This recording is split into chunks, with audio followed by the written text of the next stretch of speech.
такой типологический уровень, который включает в себя знание типов нарушений. Вот. И есть индивидуальный уровень. Несмотря на то, что мы можем разделить всех детей с нарушением развития на определенные виды, мы прекрасно понимаем, да, и люди, которые на практике сталкиваются с обучением и воспитанием таких детей, прекрасно понимают, что в рамках одной нозологии мы можем столкнуться с абсолютно разными индивидуальными особенностями детей. Да, то есть внутри, например, группы РАС мы увидим детей с разной функциональностью. И это тоже нужно учитывать. То есть мы должны знать не только особенности детей с РАС в целом, мы должны учитывать, что внутри этой группы будут разные дети. К этому тоже нужно быть готовым. Вот это как раз про то, что есть индивидуальный уровень. Да? Это определение индивидуальных особенностей каждого обучающегося, то, что мы делаем на диагностическом этапе, его сильных и слабых сторон, то, что мы делаем посредством педагогического наблюдения в ходе обучения, на начальных этапах обучения и в ходе обучения, да? Планирование с учетом полученных данных об индивидуальных особенностях ребенка и так далее. Вот такие вот основные уровни сопровождения мы можем выделить. Да? И на каждом уровне будут свои задачи и свои методы работы. Следующее – это аспекты успешности сопровождения таких детей. Да? Это позиция самого педагога относительно инклюзивного образования. Позиция педагога будет включать в себя личностный и профессиональный компонент. Порой этот аспект упускается, вот, но чаще всего первоначально огромное значение имеет то, как сам педагог относится к инклюзии в целом. Да? Это вот про такой индивидуальный, что ли, такой личностный компонент, да? Может быть, отражающий свой индивидуальный опыт. Вот. И это то, над чем обязательно задуматься, да, в процессе сопровождения таких детей. Безусловно, успешности способствует самостоятельность образовательной организации в выборе стратегий, в выборе индивидуальных планов, воспитательных приемов, программ. Да? Вот это то, что включает в себя как раз индивидуальный уровень, о котором мы говорили раньше. Несмотря на то, что есть общие подходы, каждая образовательная организация имеет свои какие-то сильные стороны. Да? Она знает внутри, какие находятся обучающиеся, сколько их, да, и каким образом сильные стороны образовательной организации использовать для повышения эффективности инклюзивного процесса. Дальше, это, конечно, достаточно финансирования обучения детей с особыми образовательными потребностями. Да?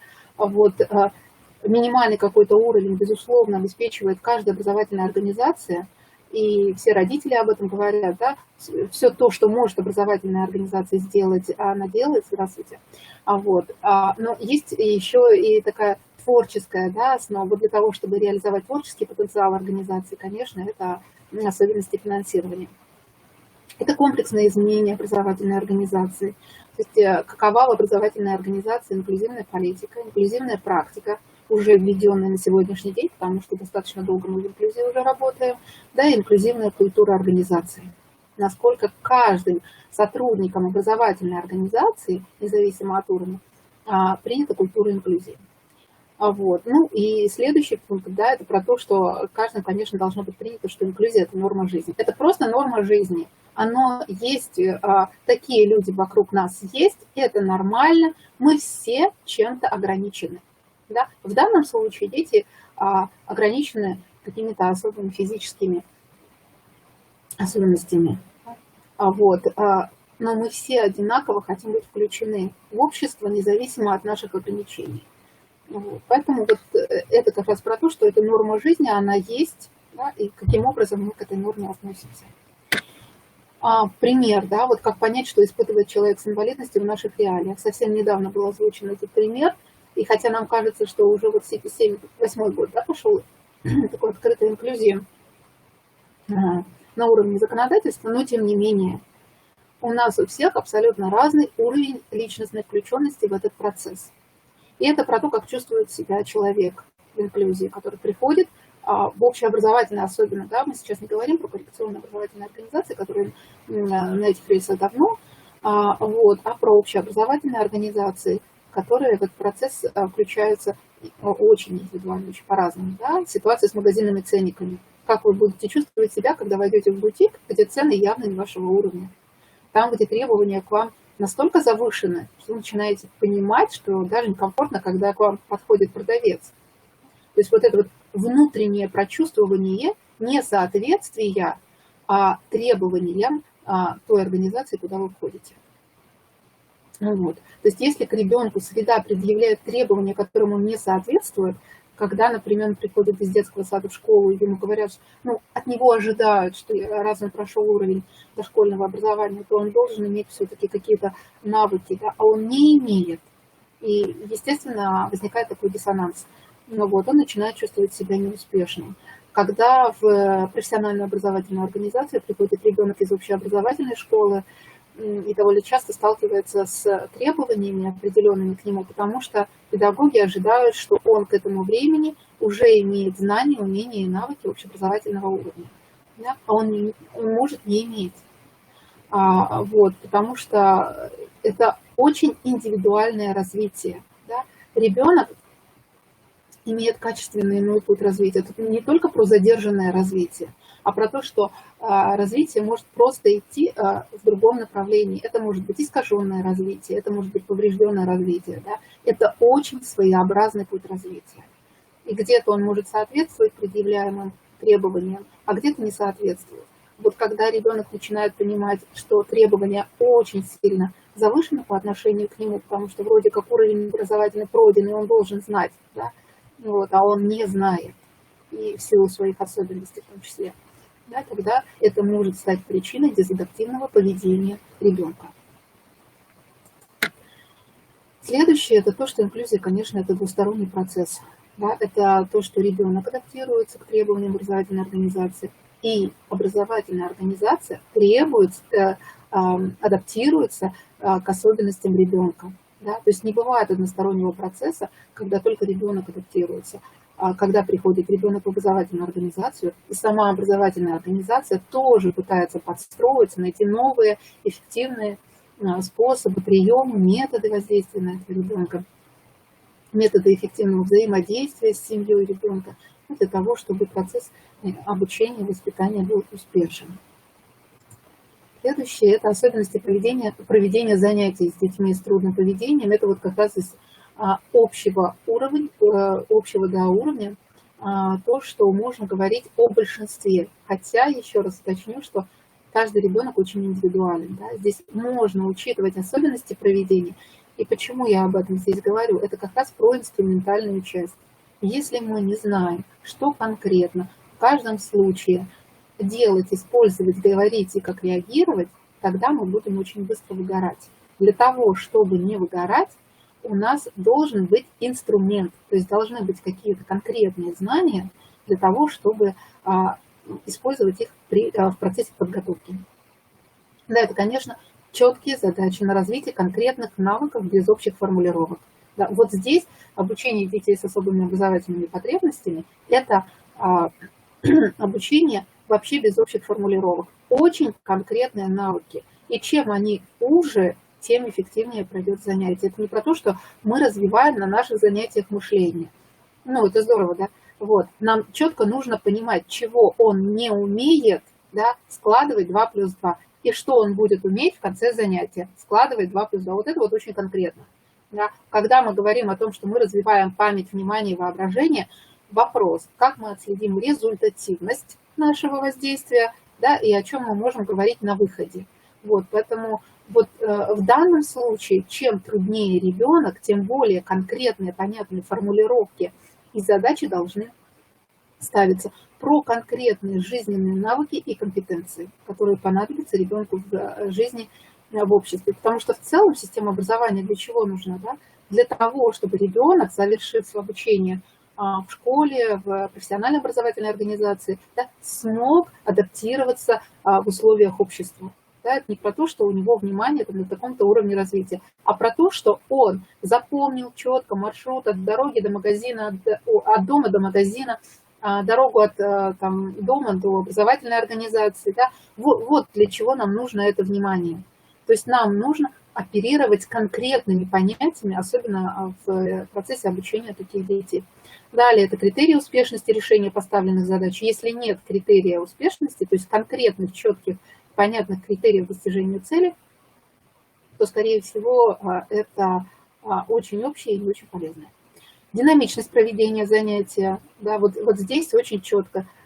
Чем труднее ребенок, тем более динамично должно быть проведение занятия. Мы достаточно быстро переключаемся, используем разные подходы, разные задания для того, чтобы ребенок, особенно с трудным поведением, да, не выключался из деятельности. Вот. Это должны быть однозначные, конкретные и понятные инструкции. Тут вообще очень большая проблема чаще всего возникает, потому что педагоги очень хорошо, очень красиво и много говорят. Это здорово. Таким детям нужна очень конкретная, очень лаконичная, понятная инструкция. И вот тут иногда возникает проблема, потому что конкретная инструкция подразумевает одно четко сформулированное предложение. Да? И вот здесь может быть, когда педагог 2 раза сформулировал одно и то же предложение по-разному, да, у ребенка могут возникнуть вопросы, и он становится в ступор. Очень много таких детей бывает. Им нужно четко 1 раз. Вот. Дальше это четкое следование принятым правилам на занятиях и критериям оценивания. Очень четко, очень много детей с особыми образовательными потребностями, чем труднее нарушение, тем будет более важным это правило, да? Это четкое следование принятым правилам. Для них важна стабильность. Стабильность важна всем детям, независимо, есть нарушения, нет нарушения, но таким детям такая стабильность нужна особенно. Да? Потому что чем труднее еще поведение ребенка, тем важнее для него правила и стабильность. Если у нас принято правило со звонком, мы садимся, да, дальше достаем вот это, дальше мы делаем то-то, то-то, то-то, вот четкий алгоритм, да, понятно. Вот. И, например, ребенок четко знает, что здесь можно и чего здесь нельзя. Если нельзя, то какие четкие санкции пойдут, если можно, да, то какое поощрение за это будет. Вот. И, конечно, критерии оценивания. Ребенок четко должен понимать, за какое действие, какую оценку он получает. Дальше, конечно, подкреплять желательное поведение своевременной реакцией, поощрения и поддержки. Про подкрепление в последнее время говорят очень много. Мне очень нравится в этом отношении поведенческий анализ. Один из наиболее эффективных подходов, инструментальных, для сопровождения детей с особыми образовательными потребностями. Вот. Подкрепление должно быть значимым и своевременным. Это первые секунды после поведения. Да, почему это важно? Потому что если вы будете поощрять в конце урока за то, что он на уроке сделал то-то, то-то, то-то, да, вот порой нарушение ребенка не позволит ему понять, за что конкретно его поощрили, потому что в течение урока у него может быть как желательное, так и нежелательное поведение. И даже если вы озвучите, он не всегда соотнесет причину и следствие. Поэтому вот что касается подкрепления желательного поведения, то оно должно происходить в первые секунды после желательного поведения. То есть, например, вы задали вопрос, и ребенок на этот вопрос правильно ответил. Сразу, не в конце урока мы поощряем, да, а сразу мы ему говорим: молодец, вот на этот вопрос ты правильно ответил. Или молодец, ты поднял руку. Это хорошо. То есть сразу даем какую-то оценочную реакцию. Далее, что важно про наказание. Да, мы его используем, к сожалению, гораздо чаще, чем подкрепление. Помнить, что наказание ничего не формирует. Наказание может остановить нежелательное поведение, если оно значимо, если оно вовремя. Но если наказание, ну вот, в том числе наказание включает в себя замечания, да, педагога на занятии. Вот. Если замечаний слишком много, на них просто перестают реагировать. Оно незначимо и не своевременно может быть. Да? И одинаковыми замечаниями мы можем сигнализировать на разное поведение ребенка. Вот. И поэтому нужно понимать, что его должно быть мало, да, это должны быть редкие своевременные замечания или санкции, и что они останавливают в ситуации нежелательного поведения. Но нового поведения они не будут формировать, мы просто остановили. Да? А новое поведение формируется только с помощью позитивного подкрепления. Вот. Поскольку, например, дети с раз не формируют поведение по подражанию, да, нужно учитывать, что их позитивное поведение будет формироваться по несколько иным законам. Вот. И все индивидуальные особенности, да, нужно учитывать, и именно поэтому и педагогические приемы будут абсолютно разные для разных детей. Далее это вот как раз про анализ поведения. Желательно, конечно, сначала обучиться анализу поведения и систематически использовать его на практике. Еще раз повторюсь, что с девиантным, то есть с трудным поведением ребенка поведенческий анализ работает наиболее эффективно, потому что это очень конкретно, очень понятно, да, и учитывает все законы поведения человека. Вот. Естественно, это требует специальной подготовки и командного подхода. Если один специалист использует одну тактику поведения с ребенком, а другой специалист использует другую тактику поведения с ребенком, ребенок будет теряться в рамках одной образовательной организации. Вот. Именно для этого мы подразумеваем проведение командных таких встреч, да, консилиум, по-разному может называться это, вот, как наиболее эффективный способ подготовки такого комплексного сопровождения ребенка в рамках образовательной организации. Если еще в этом участвует семья, то это будет наиболее эффективно. Следующее, это поведение педагога должно оставаться активным, не реактивным, мы еще там посмотрим на то, какое бывает поведение педагога, да? Оно должно быть активным, а не реактивным. То есть педагог в образовательной организации должен быть ведущим, да? Не бежать после поведения, исправлять, потому что там уже будет не подсказка, как вести себя в данной ситуации, да, а будет реагирование после. Вот. А все-таки ведущим должен оставаться педагог, и на уроке в том числе. То есть ребенок должен идти за педагогом, а не педагог за ребенком, исправляя уже то, что ребенок сделал. Вот. Ну и что касается таких общих закономерностей, правил подготовки к занятию, что делает занятия более эффективными, это качественная подготовка к занятиям с большим количеством готовых заданий в рамках зоны актуального развития ребенка и в рамках зоны ближайшего развития ребенка, которые можно использовать в абсолютно разных ситуациях. Сейчас прочитаю, да? Больше, чем нужно по времени урока. Вот тут особый вариант, да? К таким детям нужно готовиться по-особому. Заданий всегда должно быть больше, чем времени на уроке, потому что если, например, вчера вот такой тип задания срабатывал, и ребенок активно на него откликался, то сегодня это может быть другое настроение и другой отклик. И мы должны очень быстро иметь в арсенале разные способы и приемы для того, чтобы переключить ребенка. Да, то есть вот это задание, мы видим, что оно совершенно не идет сегодня, но у нас есть другое. Да?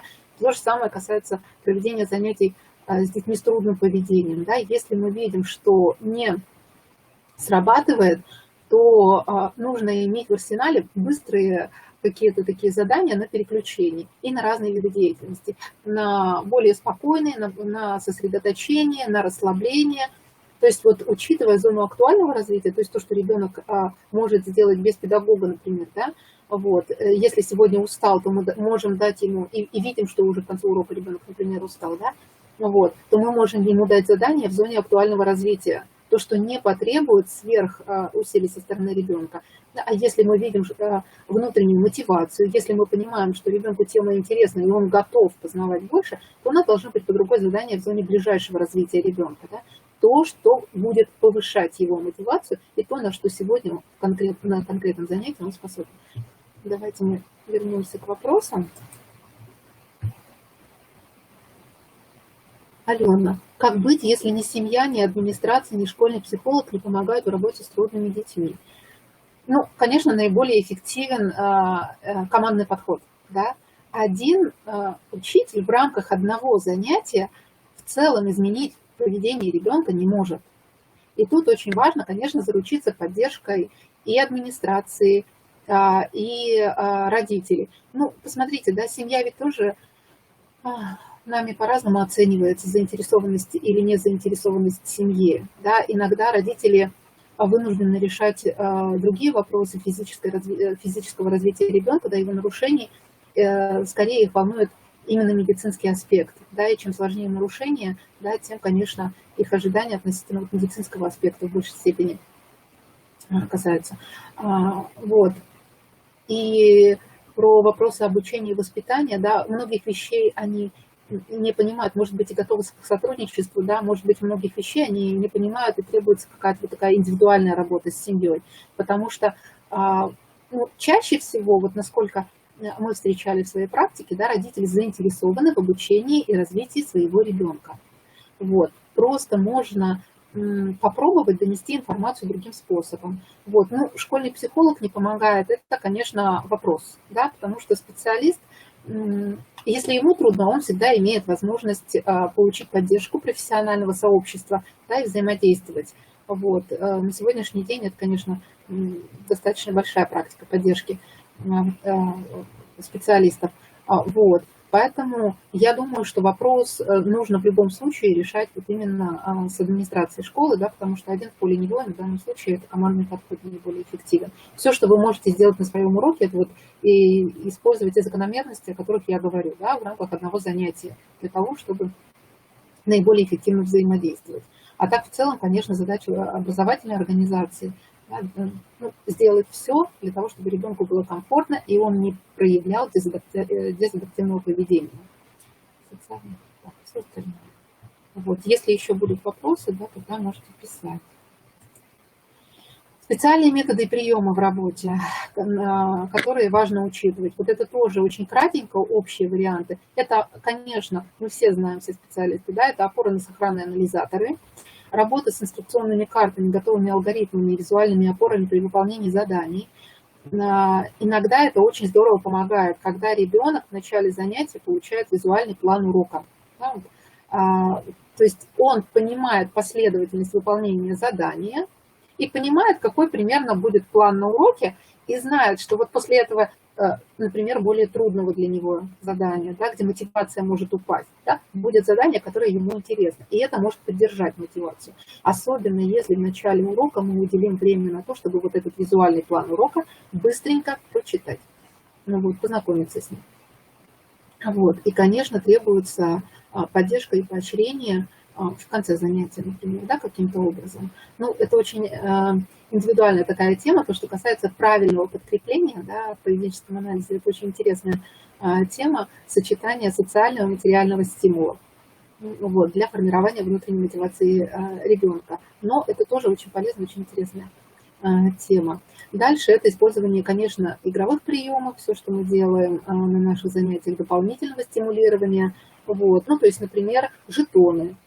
Самый такой известный и при этом один из самых эффективных способов поддержки мотивации.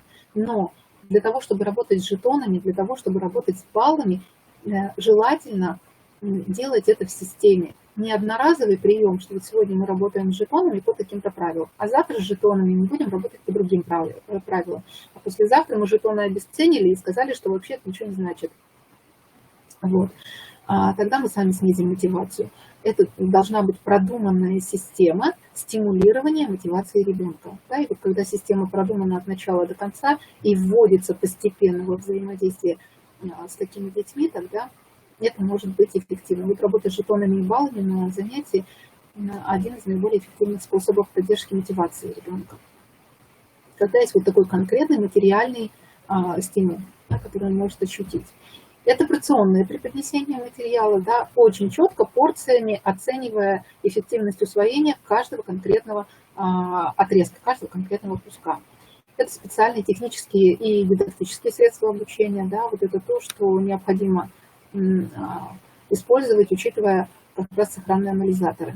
Вот. И, конечно, интересное завершение урока, да, которое, во-первых, будет стимулировать ребенка приходить на следующий урок с уже внутренней мотивацией, да, и стимулировать его ждать в течение всего урока, ждать, когда же мы будем, например, интересные, либо привычные, да, вот когда мы говорим о правилах и стабильности, да, что-то привычное, вот, либо какое-то интересное завершение урока, когда ребенок примерно знает, что будет какое-то поощрение, да, но не знает конкретно какое. Да, это тоже нужно продумать, конечно, во взаимодействии лучше со специалистами. Вот. Да. Мы уже затрагивали тему поведения педагога. Вот, на уроке поведение педагога может быть активным, проактивным и реактивным. Да? Что такое активное поведение? Это тогда, когда в рамках одного урока педагог является ведущим, когда он быстро переключается с задания на задание, да, когда понимает, что ребенок, например, успевает или не успевает и готов к переключению, у него достаточно разных заданий и упражнений подготовлено заранее для того, чтобы вовремя успевать переключаться. Вот. И он понимает, что он ведущий. Да? И дети понимают, что здесь ведущий педагог, и они успевают за ним переключаться, успевают за ним идти, им интересно. Вот.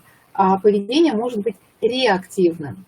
Реактивное – это когда педагог реагирует на поведение детей. То есть не дети реагируют на поведение педагога и подстраиваются, меняют свое поведение, а когда педагог вынужден в течение всего урока реагировать на поведение ребенка, особенно трудного, например, ребенка. Да? Это поведение не очень эффективное, это про то, что,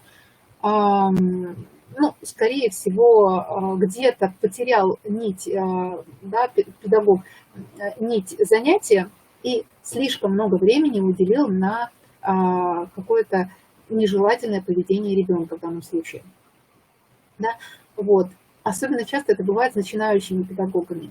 В течение урока начинающий педагог может делать до 80 замечаний по поводу трудного поведения ребенка. Да? Это огромное количество времени, которое уходит на замечания. Вот такое поведение реактивное. То есть он реагирует, да, и становится ведомым на этом занятии, потом потихонечку перестраивается. Вот. Ну и проактивное поведение – это поведение, когда педагог, ведя сегодня урок в активной позиции, он еще и понимает, что часть заданий, которые он использует на сегодняшнем уроке, они являются пропедевтикой. Да? То есть заранее дадут возможность ребенку потихонечку подготовиться к усвоению материала на следующих уроках. Да, это такое проактивное поведение. Или формирование, например, навыков. Понятно, что на этом уроке этот навык будет очень полезен, но и в следующие разы, да, это будет очень важно. То есть, работая на одном уроке, он работает на будущее. Он понимает, к чему в итоге он идет. Это вот проактивное поведение. То, что касается оценки инклюзивности, да, для того, чтобы не останавливаться и не переходить на этап стагнации в реализации инклюзивности в образовательной организации, конечно, важно учитывать все современные ресурсы, которые рассказывают о том, как наиболее эффективно уже не создавать инклюзивную практику образовательной организации, а развивать ее, учитывая уже сильные и слабые стороны в этом развитии. Вот один из вариантов оценки школы можно использовать и в системе СПО в том числе. Да, это оценка инклюзивности образовательной организации. Вот. Если вы перейдете по этой ссылке, да, там будет сайт, где можно ответить там на несколько, совсем немного там вопросов, вот, и выйдет средняя оценка инклюзивности вашей образовательной организации. То есть много разных вариантов, в том числе такие опросы может создавать сама образовательная организация, да, не придумывая, а просто беря какие-то готовые варианты оценки, где очень быстро, без лишних трудностей, вы можете получить обратную связь. Ну и очень важно, конечно, удовлетворенность работой педагога. Вот это то, что касается не столько профессионального, сколько личностного такого компонента, да, работы. Вот. Я сейчас буду озвучивать, а вы, есть ручка и листочек, я надеюсь, что часть знаний вы записываете, да? Есть ли у вас под рукой ручка и листочек, потому что там тоже будет один из небольших опросов, и важно обратную связь.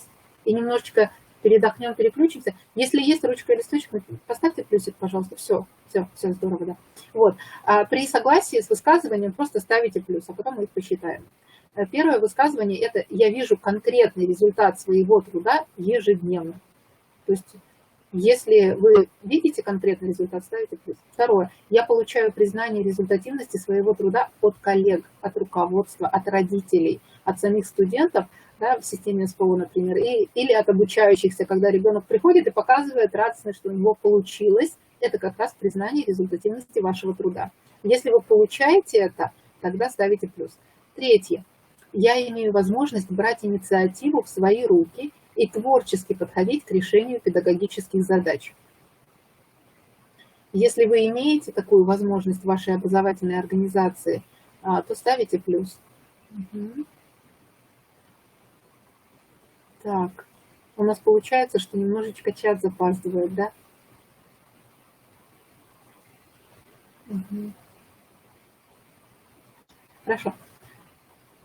Четвертое. Я чувствую доверие со стороны руководства, веру в мои способности и ответственность. Пятое. Я имею возможность карьерного роста в рамках своей образовательной организации. Шестое. У меня есть возможность повышать свой уровень квалификации. И седьмое. Я систематически принимаю участие в методических объединениях, повышающих уровень моей удовлетворенности работой. Да, вот тут конкретно про удовлетворенность работой. Мгм. Ага. Теперь циферками, пожалуйста, поставьте циферки, сколько плюсиков у вас получилось. Вот тут 7 высказываний, 7, 4, 5, 5. Угу, угу. Достаточно хороший уровень. Да, 4. Угу. Все, спасибо. То есть, смотрите, да, вот 7 высказываний. То есть, если 4 плюса у вас есть, а что, собственно, по-моему, у всех и было, кто написал, да, это хорошая удовлетворенность. То есть, большую часть ваших профессиональных и личностных потребностей образовательная организация удовлетворяет. Да. Конечно, это оказывает влияние на качество вашего труда. Потому что если вы не видите удовлетворенности вот конкретно в этих показателях, это будет демотивировать вас в вашей профессиональной деятельности. Это нужно учитывать.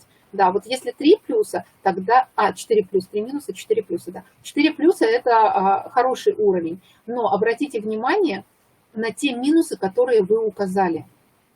Вот это то, что потихонечку подтачивает вашу уверенность именно в профессиональной деятельности. Вот. Поэтому да, мы же знаем, что в нас поддерживает мотивацию профессиональную. Это заработная плата, по Херцбергу, если мы возьмем, да, это заработная плата. Это когда мы понимаем, что наша работа приносит результат, да, второй мотиватор. И третий мотиватор, когда мы понимаем, что нам на работе интересно. То есть, когда нам интересно учиться, когда нам интересно что-то познавать, когда нам интересно делиться с коллегами, когда интересно брать опыт других коллег. Да, вот это 3 главных мотиватора. Вот. Если они есть, то это то, что нас держит на нашей работе и дает возможность самореализовываться. Вот. И тут даже, например, фактор взаимоотношений с коллегами и таких физических условий труда играет меньшее значение, чем вышеперечисленное. Погода плюс это что? Не поняла. Поехали дальше. Да, и вот про ресурсную как раз часть, про эмоциональное выгорание. Да? Стресс рано или поздно, конечно, приводит к истощению нервной системы. Вот.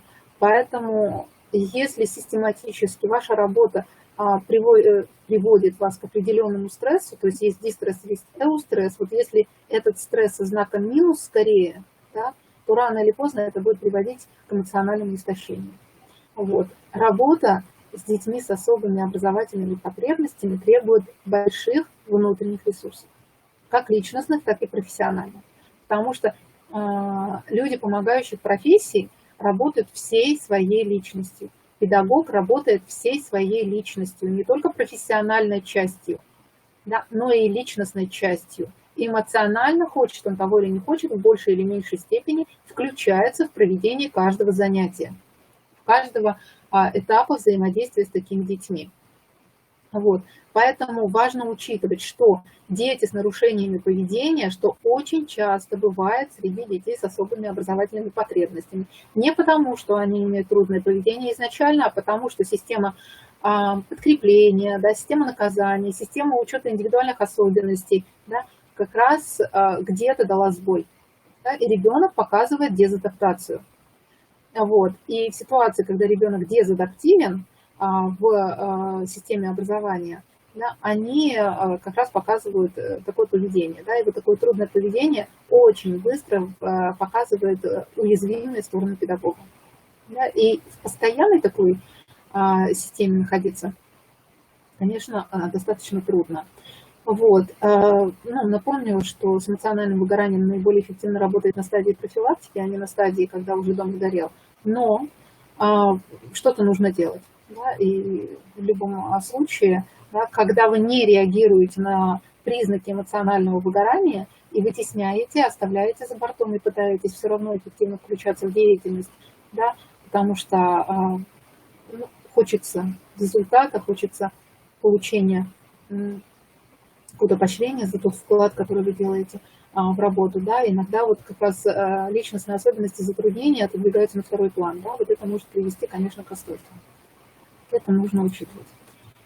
Вот, кратенько напомню, конечно, синдром эмоционального выгорания характеризуется такими интегральными характеристиками. Он включает в себя и физическое утомление, и эмоциональную усталость, и опустошенность внутреннюю, да, появление апатии. Вот. И в отдельных случаях в процессе исследования было доказано, что вот эта вот опустошенность, она впоследствии, если не... Так, связь пропала, у всех связь пропала? Скажите, нет, все хорошо. Да, спасибо большое. Вот, тогда это конкретно, наверное, индивидуально, посмотрите, пожалуйста, у себя. Вот, и вот эта вот опустошенность в крайних вариантах выражается бесчувствием и негуманным отношением. Вот, поэтому, да, спасибо, я поняла, что не у всех. Вот, поэтому это вещи, на которые необходимо обращать внимание. Это не просто апатия, это про то, что нет сил и нет ресурсов для того, чтобы продолжать активно свою профессиональную деятельность. Вот. Особенности профессии. Конечно, педагогическая профессия – это помогающая профессия. Да? То есть работа педагога, работа психолога, работа любого специалиста во взаимодействии с людьми происходит, да, через построение особых отношений, что требует обязательного внутреннего ресурса. Поэтому оценивается это как профессия группы риска. То есть это профессия наиболее подверженная профессиональной деструкции и наиболее подвержена, конечно, эмоциональному выгоранию. Вот. Что касается работы с особыми учениками, да, это ярче всего проявляется как раз с такими детками, требующими особого внутреннего личностного и профессионального ресурса. Вот. И поэтому эмоциональное выгорание здесь наиболее ярко проявляется. Вот. Ну, напомню, что, конечно, только для представителей коммуникативных профессий синдром эмоционального выгорания и характерен, собственно, да, для нас с вами. Вот. Симптомы, да, послушайте себя, насколько это соответствует вашим симптомам. Есть или нет. Сниженный эмоциональный фон, появление равнодушия, эмоционального перенасыщения, когда вот, человек определенный момент сильно включается в деятельность и эмоционирует очень сильно, а потом в какой-то момент понимает, что эмоционально больше какие-то аспекты деятельности больше его не трогают. Да? Это может быть про начальный процесс выгорания, про опустошенность, про усталость, симптом редукции личных достижений. Да? Когда педагог, даже несмотря на то, что другие специалисты оценивают его деятельность достаточно высоко, сам педагог может уже недооценивать свою деятельность, а иногда вообще обесценивать и говорить, да ну ерунда, просто провела и провела. Вот, то есть уже такого индивидуального получения удовлетворенности от собственной деятельности просто нет. Да? То есть это уже редукция достижений. Вот, и симптом деперсонализации. Вот, это когда деформация уже проявляется именно во взаимоотношениях. Да? Ну и в том числе, конечно, в изменении установок и чувств по отношению к ученикам в том числе. Вот, на это обязательно обратите внимание. Вот, и в исследованиях в том числе было выявлено, что эмоциональное выгорание может проявляться, в том числе в негативном проявлении, агрессивном негативном проявлении. Сама по себе агрессия неплохо, да, потому что благодаря агрессии мы достигаем карьерных каких-то успехов, это наша сила, да, вот, но тут именно негативное проявление замечено. Вот. Так вот, педагоги, имеющие эмоциональное выгорание, проявляют в профессиональной деятельности разные виды агрессии. Да? Это может быть вербальная агрессия, да, какие-то не очень тактичные уже замечания, которые педагог может позволять себе. Это раздражение на действия, иногда на эмоции ребенка, на вопросы ребенка может возникать ответное раздражение. Вот. Может присутствие самого ребенка уже вызывать раздражение в некоторых случаях. Да, педагоги отмечали в данном исследовании. Это может быть косвенная агрессия, вроде бы как бы на ребенка же нельзя агрессировать. Вот, и тогда вытесняется и появляется косвенная агрессия на что-то, связанное с деятельностью, да, но на то, что внутренне как будто бы можно. В том числе может появляться физическая агрессия. Ну и дальше это проявляется, конечно, не только на работе, но и дома, когда человек несет это домой. Вот. Это не про то, что мы стигматизируем таких педагогов, которые проявляют агрессию по отношению к собственной профессиональной деятельности или к ученикам. Это про то, что сейчас пора обратить внимание на то, что происходит с вами. На то, что происходит с людьми, которые начинают выгорать. А профессия педагога очень выгорающая. Ну, как бы можно игнорировать, да, и говорить, что да, ну, пустяки какие, вот, но это то, на что обращать внимание необходимо в первую очередь. Вот сейчас мы по времени, наверное, не все успеем пройти. Естественно, это требует комплексного подхода к профилактике. А что это значит? Это значит, что обратить внимание на то, как организован сам процесс профессиональной деятельности вашей, да, учитываются ли ваши возрастные, индивидуальные особенности в процессе организации труда. Это владение методами самопомощи в кризисной ситуации. Вот. Разные есть практики, что затронуть. Использование основ тайм-менеджмента последнего поколения. Да? То есть важно понимать, что сейчас уже тайм-менеджмент это не всегда про то, что важно как можно больше дел впихнуть в меньшую единицу времени. Да? То есть за час мы раньше успевали 5 дел, а теперь за час мы успеваем 25. Да? Это не всегда про эффективность. Вот. А современный тайм-менеджмент это скорее про то, что мы научаемся в какой-то момент правильно расставлять приоритеты. Приоритеты касаемо своей личностной самореализации, приоритеты касаемо результативности нашей деятельности. Вот. Определение мишени работы, да, то есть когда мы четко понимаем, над чем нужно работать в данной конкретной ситуации. То есть способности определять моменты во взаимодействии с обучающимися. Да? То есть каждая проблема, он не умеет заходить в столовую там, правильно, да, открывает дверь с ноги. Ну, окей, да, нам нужно научиться переформулировать эту проблему в задачу. Задача сделать так, чтобы он заходил в столовую, открывая дверь руками. Это про конкретный навык, который мы начинаем формировать. Вот. И, значит, соответственно, с этим прописываем, что мы делаем, что делают все, кто видит, что он открывает дверь с ноги, да, какая конкретная реакция должна быть. Ну вот еще раз повторюсь, что поведенческий анализ в данном случае наиболее эффективен будет в использовании. Вот. Профилактика дня сурка, да, когда возникает, что однообразное течение дней в течение всех 9 месяцев, да, учебного процесса. Вот если возникает такое ощущение, да, что вот есть учебный процесс, который пролетает, и как будто бы ничего из этого вывести отдельно нельзя, да, тоже стоит обратить внимание. Вот, и мини-консилиума как основа командного подхода. Потому что очень трудно в рамках одного занятия, повторюсь, что-то изменить. Либо мы все на это работаем, но либо будет просто очень трудно. Да, и ребенку, который не понимает, почему здесь можно так, а здесь можно иначе, почему здесь одни требования, а там другие, да, это, конечно, привлечение семьи. Вот.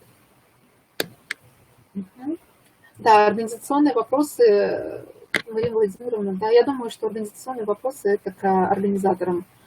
Вот. Марина Владимировна, если здесь, то ответит.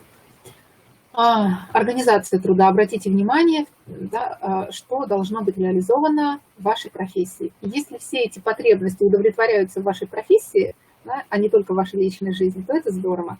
Вот. И если что-то не удовлетворяется, то, конечно, вы будете, вот где-то, да, на заднем фоне это будет фонить.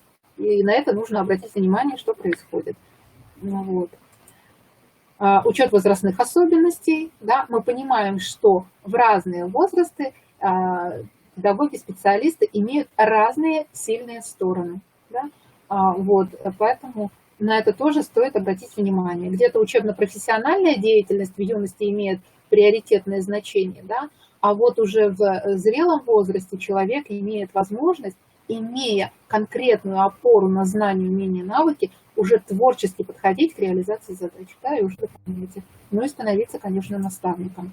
А вот здесь тоже, да, люди, имеющие профессиональное мастерство, уровень уже профмастерства, да, они могут становиться наставниками. И вот система наставничества, не зря она сегодня возрождается с новой силой, она имеет наибольшую эффективность в профилактике эмоционального выгорания, особенно молодых педагогов. Вот. Стрессы вызываются не только отрицательными, но и положительными явлениями в жизни, и это нужно учитывать, да, и смена места работы – это тоже стрессовая ситуация, да, вот, и разные ситуации могут вызывать стресс, если они сопровождаются еще и какими-то негативными влияниями, да, эмоциональной устойчивости мы не будем уже, да. Вот, профилактика. Наиболее эффективная профилактика – это работать с ним, конечно, с эмоциональным выгоранием работать до того, как оно появилось.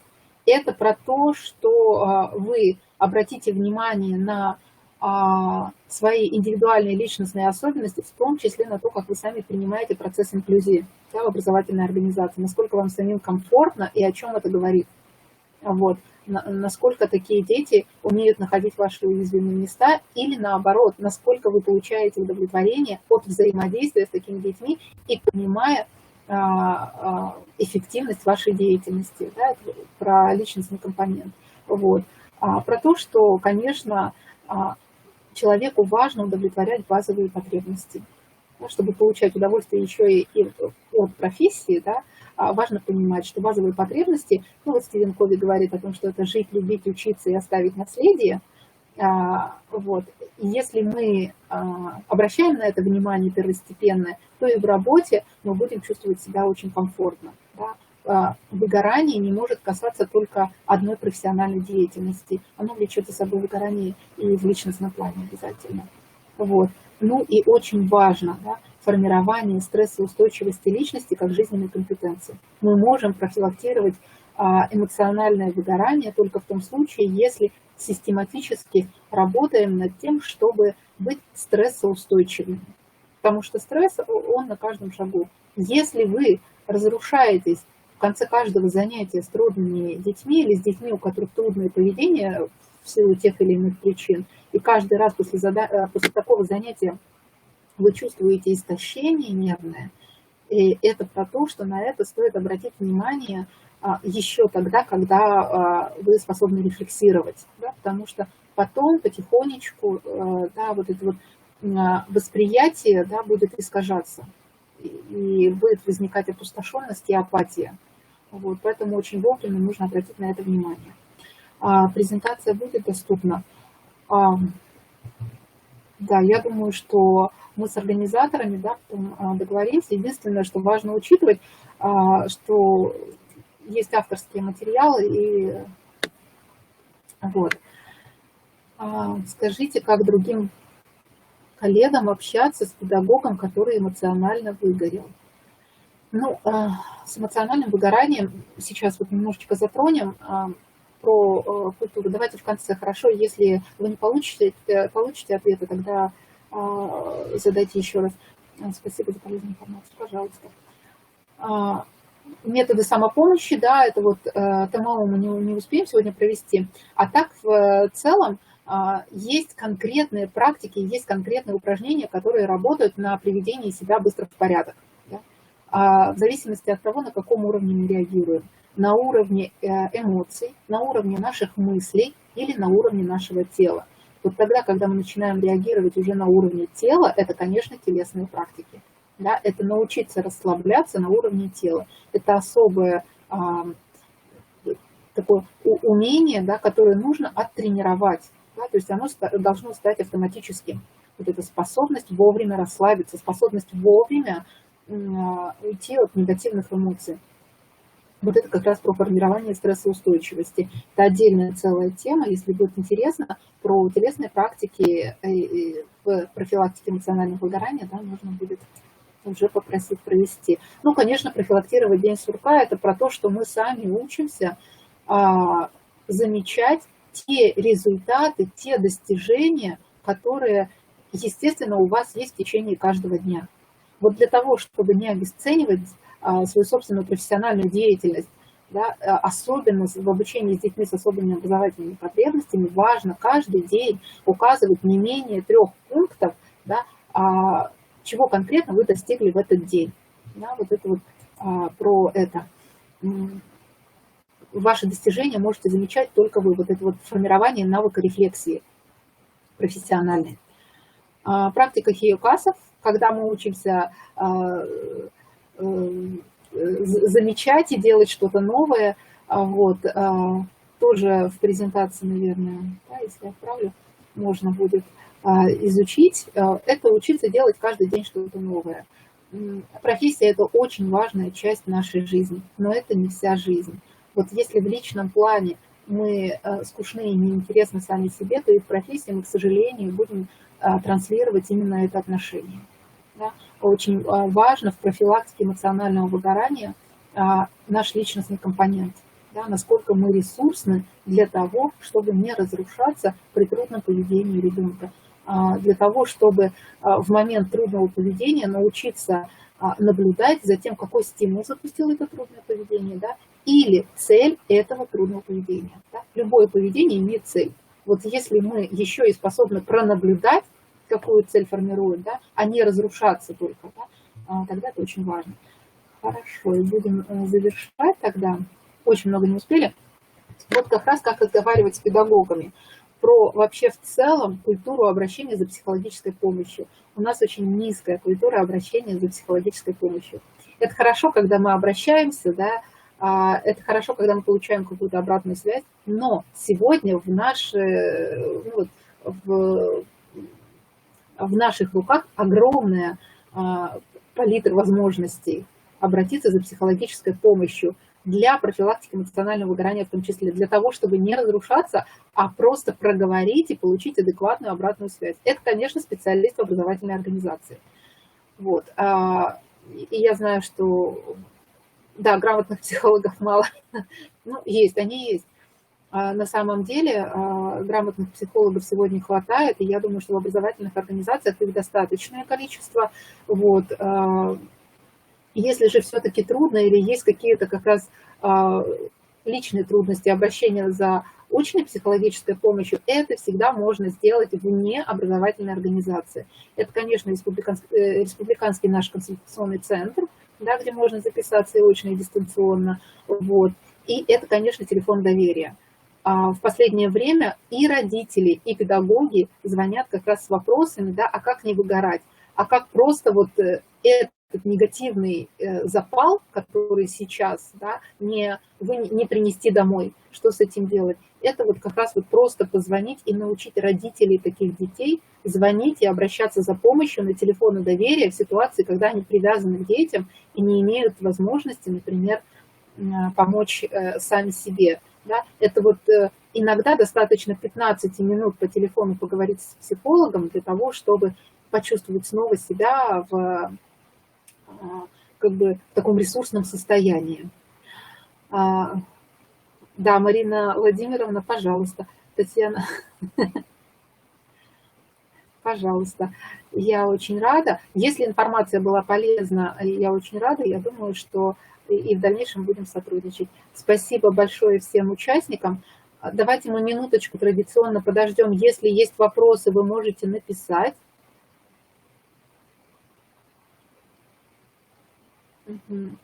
Хорошо, что полезно, да. Я надеюсь, что...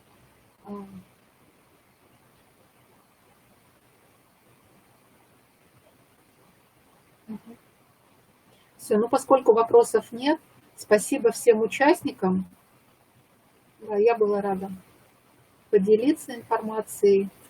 Да, и спасибо за обратную связь, очень приятно.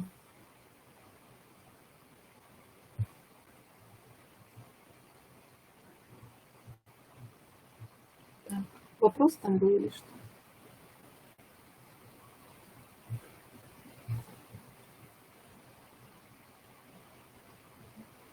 Всего доброго. До свидания.